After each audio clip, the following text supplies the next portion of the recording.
حضرت عبداللہ ابن عباس رضی اللہ تعالیٰ عنہ سے روایت ہے، کریم آقا صلی اللہ علیہ وسلم ارشاد فرماتے ہیں، ذوالحجہ کے پہلے 10 دن اس میں کیے گئے جو اعمال ہیں، جو عبادات ہیں، فرمایا کہ ان کی اہمیت اور فضیلت اس کے علاوہ دیگر جو ایام ہیں یہ ان سے زیادہ محبوب تر ہیں۔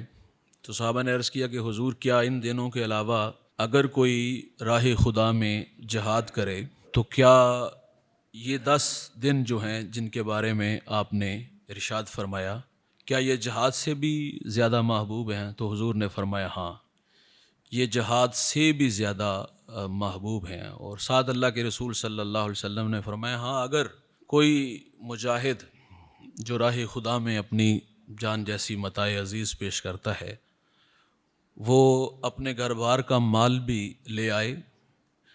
مال فطری محبت ہے اور مال خرچ کرنا آسان نہیں ہے۔ اللہ کے رسول نے فرمایا تھا کہ ہر امت کا کوئی نہ کوئی فتنہ ہے، اور فرمایا میری امت کا فتنہ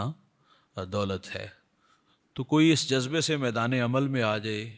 کہ وہ گھر بار کا مال بھی لٹا دے، اپنی جان بھی اس کی راہ میں پیش کر دے، تو فرمایا یہ زیادہ افضل ہے۔ تو فرمایا بقیہ ایام سے یہ 10 دن زیادہ فضیلت والے ہیں۔ اور رسول اللہ صلی اللہ علیہ وسلم فرماتے ہیں پہلے عشرے کی فضیلت اتنی ہے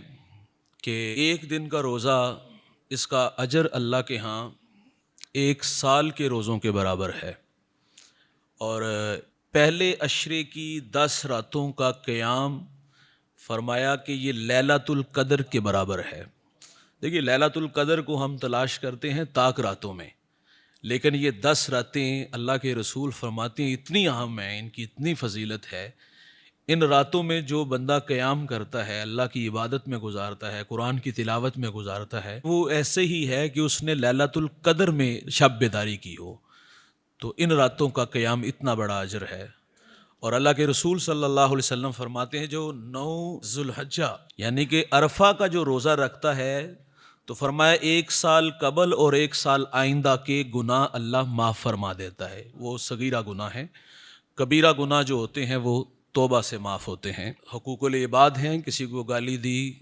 کسی کا گریبان چاک کیا، کسی کا حق غصب کیا، تو بھائی جان وہ گناہ اتنی دیر معاف نہیں ہوگا جتنی دیر تک اپنے بھائی سے، بہن سے، دوست سے،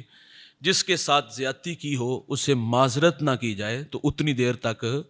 وہ گناہ معاف نہیں ہوگا۔